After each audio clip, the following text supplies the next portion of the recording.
খবর পড়ছি news studio YouTube চ্যানেলের পক্ষ থেকে। প্রথমে জানাবো হেডলাইন্স, তবে তার আগে এখনও পর্যন্ত যারা আমাদের চ্যানেলটিকে সাবস্ক্রাইব করেননি তারা অবশ্যই চ্যানেলটিকে সাবস্ক্রাইব করুন এবং পাশে থাকা বেল আইকনটি প্রেস করুন, সবার আগে ভিডিওটি আপনি দেখতে পারেন।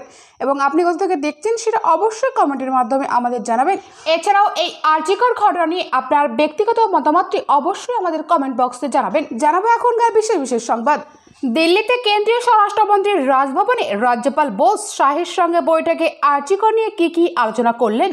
সন্দীপ ঘোষকে গ্রেপ্তার নয় কেন? ছাত্র সমাজের আহ্বায়কের গ্রেপ্তারি মামলায় পোস্ট হাইকোর্টে। পুলিশি হেফাজতে অনশন, নবান্ন অভিযানে গিয়ে ধৃত শুভঙ্কর জলস্পর্শ করেনি হাসপাতালে। ধর্ষকের চাই ফাঁসির সাজা। মমতার নির্দেশে ব্লকে ব্লকে তৃণমূলের মিছিল ও ধর্ণা। প্রতিবাদের রাস্তায় বিজেপি। ধর্মতলায় ধর্ণার তৃতীয় দিন। আরজিকর কাণ্ডে কিছু কি বলবে পুলিশ বা সিবিআই? গুজরাটে বিপর্যস্ত জনজীবন, বন্যা পরিস্থিতি কোন দিকে?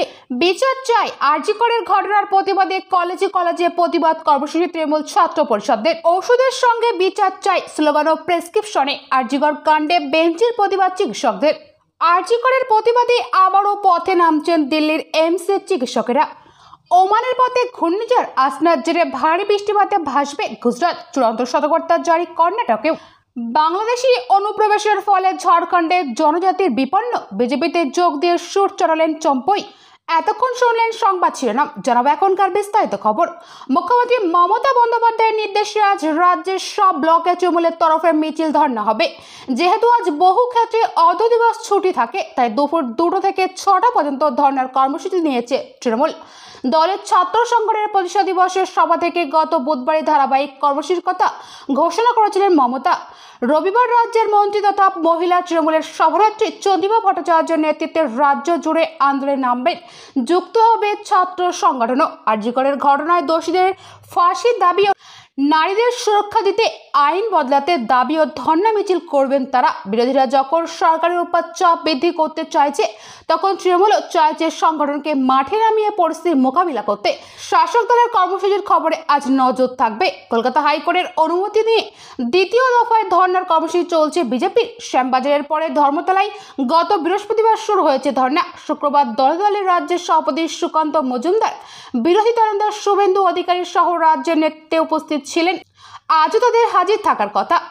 গত শুক্রবার সিজিও কমপ্লেক্সে হাজিরা দিয়েছেন আরজিকর মেডিকেল কলেজের প্রাক্তন অধ্যক্ষ সন্দীপ ঘোষ।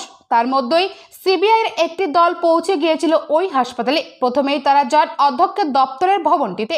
সিবিআইয়ের একটি সূত্রে জানা যায়, হাসপাতালের সুপারের কাছে পুরো আরজিকর চত্বরের টপোগ্রাফি ম্যাপ এবং প্রতিটি ভবনের নকশা চাওয়া হয়েছে। এর আগেও একাধিকবার আরজিকরে গিয়েছেন সিবিআই। মর্গ জরুরি বিভাগ ঘুরে দেখেছে, তথ্য প্রমাণ সংগ্রহ করেছে। যদিও তদন্তের বিষয়ে এখনও সেভাবে কিছু জানা যায়নি। কেন্দ্রীয় তদন্তকারী সংস্থার আধিকারিকরা অন্যদিকে শুক্রবারই আরজিকর সেমিনার হলের ভাইরাল হওয়া দুটি ছবি নিয়ে কলকাতা পুলিশ ব্যাখ্যা করেছে। সেই ছবিতে কারা কারা আছেন, কখনকার ছবি তা বিশদে জানানো হয়েছে।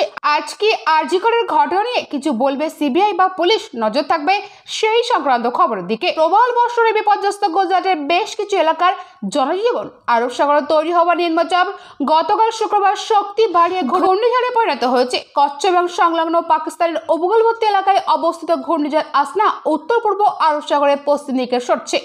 গত 4 দিনে অতি ভারী বর্ষণের জেরে 36 জনের প্রাণহানি ঘটেছে। তবে এই দুর্যোগে মেঘ কাটছে না গুজরাটের ওপর থেকে।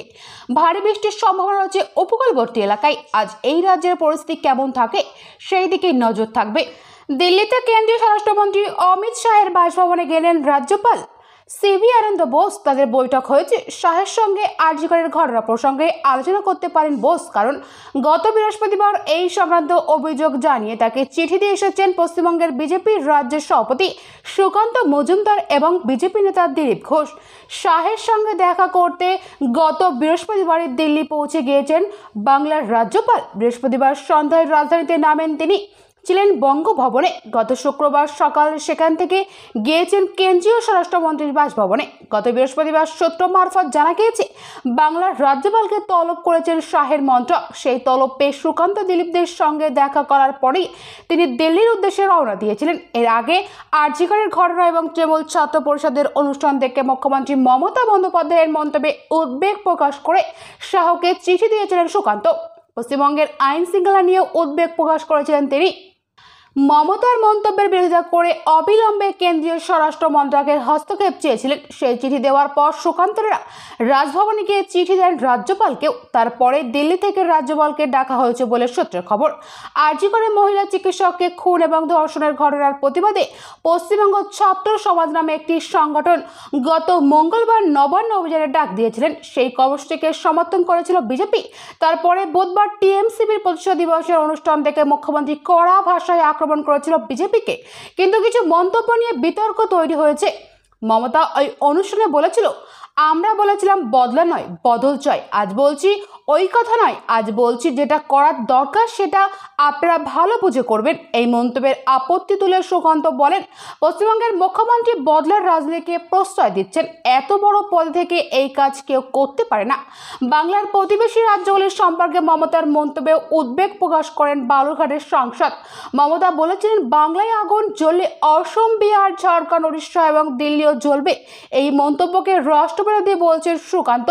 আরজি করের ঘটনায় রাজ্যে তার পরবর্তী পরিস্থিতি এবং মমতার মন্তব্য সব মিলিয়ে রাজ্যপালের সঙ্গে আলোচনায় বসতে পারে শাহ। নজর থাকবে এই সংক্রান্ত খবরের দিকে।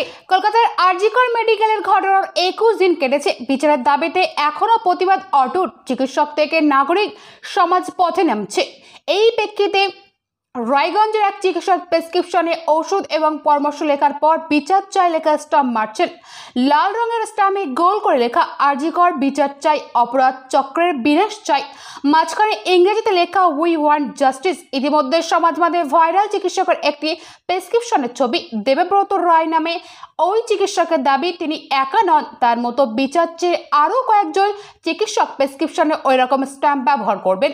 উত্তর দিনাজপুরের রায়গঞ্জ উকিলপাড়া এলাকায় চিকিৎসক দেবব্রত চেম্বারে, সেখানে তার কাছ থেকে যে রোগীরা যাচ্ছেন তাদের জন্য লেখা প্রেসক্রিপশনে রয়েছে আরজি কর কাণ্ডের বিচারের কথা।